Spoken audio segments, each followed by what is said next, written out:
Mr. Agnew, please. Thank you. I felt it was a good opportunity to ask you about something that happened last year. There's so many of you here, one of you may know something about it. And this is a problem with a material called fipronil, which is used by egg producers to clean their chicken houses. And it's highly effective at killing mites. Now, as it happened, it turned out rather well for the UK. But the situation was that Dutch egg producers were able to use this material called fipronil, and yet the UK across the water in the same single market, customers there were not able to buy the product. The reason for that was that the British Health and Safety Executive hadn't allocated a number to the material. I'm not quite sure what the trading name was. And so that was, you might say, a glaring example of the single market not working. Well, actually, that turned out to be very much in our favour because, as you may or may not know, the fipronil got into eggs and created a food hazard.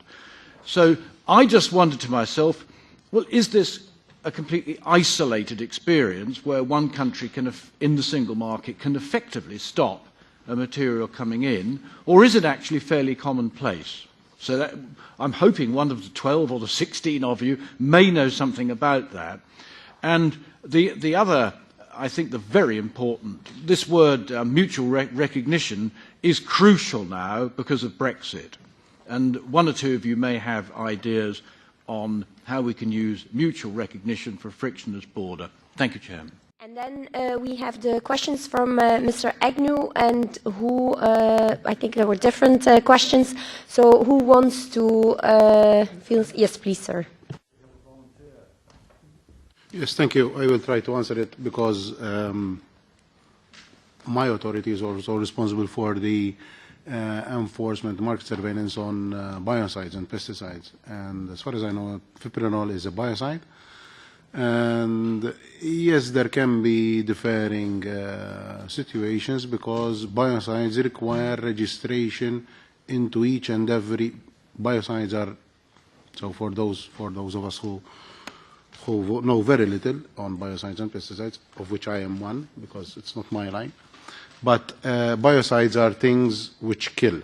Okay, so I don't know, the wipes which we use every day, those are impregnated with biocides because they want to kill germs, all right?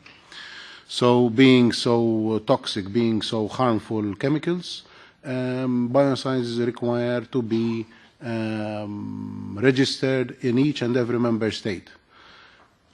And depending on the location and depending on the climate and depending on certain specificities, the member state might or might not register the product because obviously the product might not be powerful enough to kill germs in Malta. All right, so a product, a biocide in the UK or in the Netherlands, as what mentioned, are different. So it can be that issue. So there is an element of that. But if I may go back to on the risk assessment, which Business Europe has mentioned. But we should not be very afraid of having different risk assessments. Once we had a big discussion in a forum in Europe because some member state wanted to ban, to allow Chinese lanterns.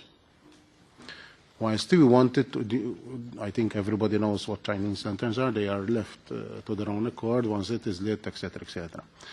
Whilst we objected because for us the product poses a serious risk.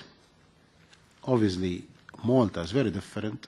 The climate in Malta, being so dry, being whatever, all right, is very different. So the risk assessment has to take into account, and this is also ties in with what I said about the subsidiarity of the member state.